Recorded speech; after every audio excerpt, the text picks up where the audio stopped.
There's a man in your city right now, driving a 10-year-old car. Not because he has to, because he chooses to. Plain clothes, ordinary restaurants, a house that doesn't try to impress anyone from the street. And he has more money sitting quietly in accounts you'll never hear about than every neighbor on his block put together. You don't know his name. He's made absolutely sure of that. Now, think about the other guy. You know him too. The one who needs you to know. New car announcement on a random Tuesday. Watch photographed just close enough to a first-class boarding pass that you can't miss it. A lifestyle that lives more comfortably on Instagram than it does in any actual bank account. 2,000 years ago, Chanakya looked at both of these men, and he already knew, with cold, complete certainty, how both of their stories would end. He wrote, "The man who displays his wealth has already begun the process of losing it." Today, we're going to understand exactly why that's still true. And more importantly, what to actually do about it. Let me ask you something you probably won't want to answer honestly. When was the last time you let someone know roughly what you earn, what you've saved, what the business brought in last quarter? And I'm not just talking about saying the number out loud. Maybe it was subtler than that. A comment that landed a little too specifically. A purchase that made the math obvious. One of those sentences that slides into conversation like it's nothing, but isn't nothing at all. Yeah, we just upgraded the place. We're actually looking at something in... Honestly, it's been a really good year. Feels like just talking, right? Feels like connection. Feels like letting people in a little. Feels harmless. Chanakya would sit across from you right now, look you directly in the eye, and call it something else entirely. He'd call it building your own cage. Because here's what actually happens the moment people know where you stand financially. Not in theory, in practice, in your actual life. The friend who never mentioned money suddenly needs a loan. The family member who went 6 months without calling starts calling. The business partner who seemed completely fine with the arrangement starts asking questions about the arrangement. The stranger trying to sell you something gets noticeably more persistent. And here's the part that makes this so hard to defend against. None of these people decided to be a problem. They're not villains. They're just human. And humans, when they get a clear picture of what someone else has, they recalibrate. Not always consciously, not always with bad intentions. But they recalculate what seems fair. They recalculate what they might reasonably ask for. They recalculate the entire texture of their relationship with you, now that they know the number. And you handed them every figure they needed to run that calculation. Chanakya spent his entire life advising kings on how power survives. And one of the things he came back to again and again was this: never let your enemy or your friend know the full measure of your resources. Not because everyone is your enemy, but because information is leverage. And leverage doesn't sit still. It always finds a way to be used. And this is exactly what modern money culture gets completely backwards. We live in a moment that rewards the performance of wealth over the protection of it. Social media turned net worth into content, and content needs an audience. And inside every audience, there are people who are not clapping for you. Law 1. Build your wealth like a fortress, and make the fortress look like a field. The most defensible financial position you can hold is one that nobody even knows exists. You can't attack what you can't locate. There's a phrase that's been quietly circulating in financial psychology recently: stealth wealth. It sounds modern. It's not. It's a 2,000-year-old idea that finally got a name people could Google. The concept is almost insultingly simple. You build aggressively, you protect obsessively, and you display almost to nothing in real daily American life. This is what that actually looks like. It looks like driving a car that's paid off and unremarkable, instead of one that announces a monthly payment. It looks like a watch that tells time, not one that tells everyone in the room your tax bracket. It looks like a neighborhood that's genuinely good, without a house that performs its own value from the street. From the outside, completely ordinary, and that ordinariness is not a compromise. It's the strategy.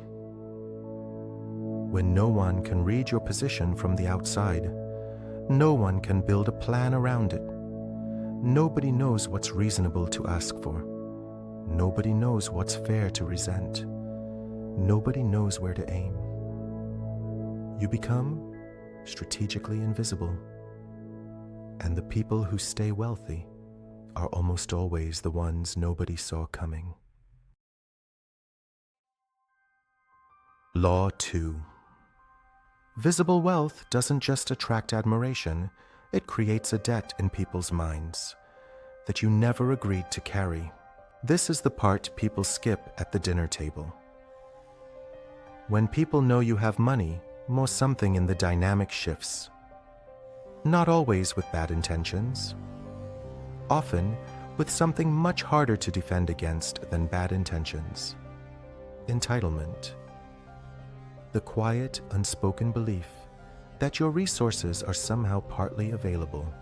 The cousin who needs startup capital, because clearly you can absorb it. The friend who needs a bailout, because you have the cushion.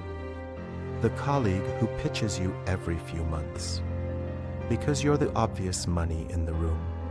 The parent who suddenly has strong opinions about your financial decisions because they watched you build it and feel that earns them a seat at the table. None of these people sat down one morning and decided to become a drain. But the moment you made your financial position visible, you switched on something very old in human psychology. The belief that being close to wealth gives you some claim to it. Chanakya watched this happen to powerful men in real time.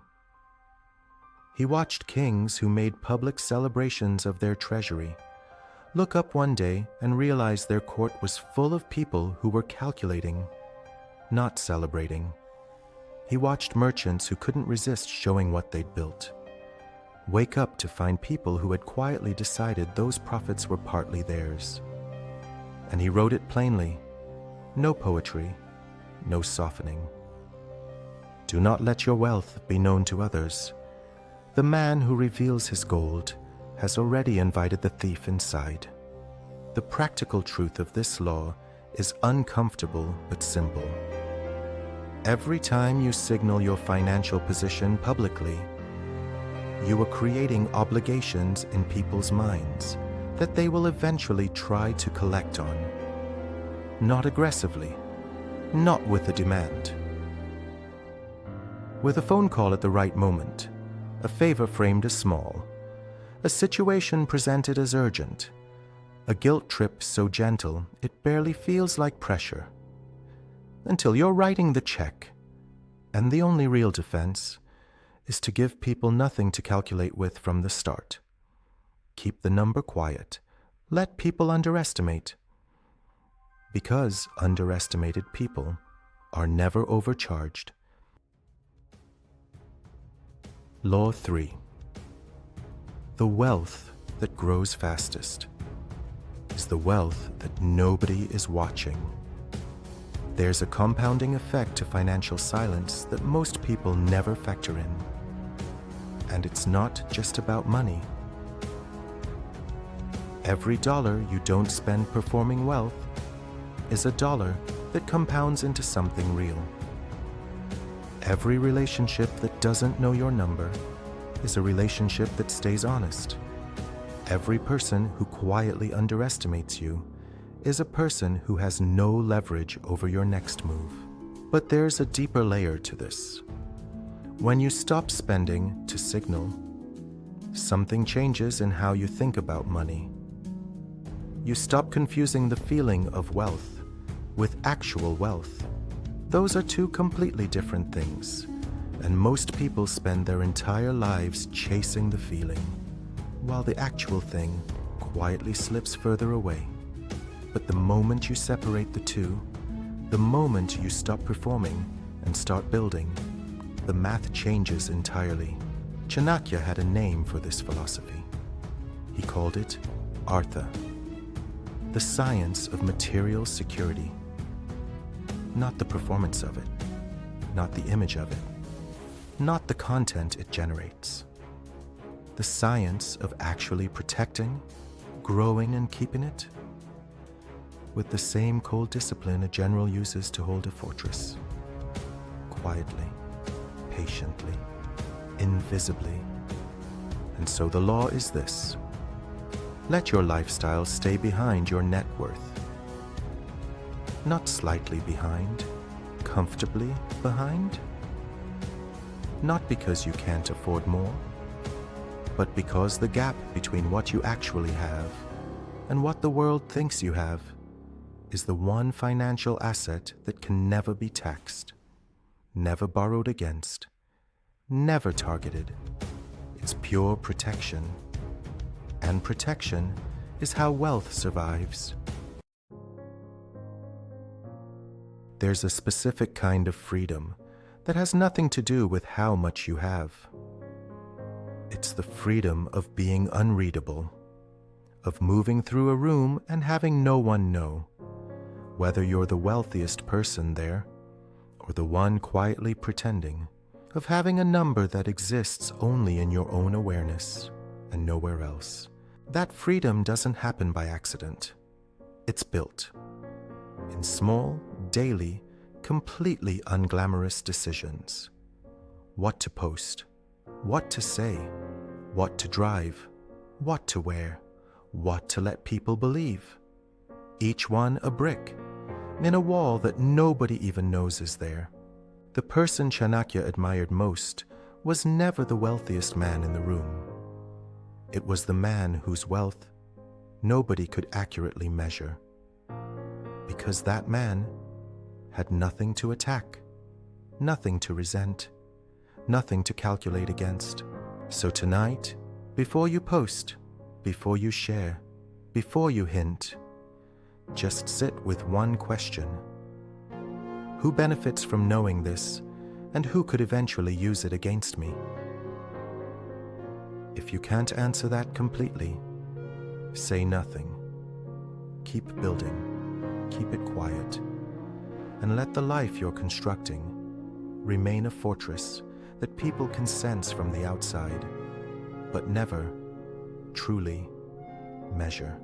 If something in this sat with you, if even one thing landed differently than you expected, then the video did exactly what it was supposed to. The secret strategist is for a specific kind of person, the one who is building something real and quiet, in a world that keeps rewarding people for performing it instead. If that's you, subscribe. Not for the algorithm, for the next conversation that most channels are too loud to have.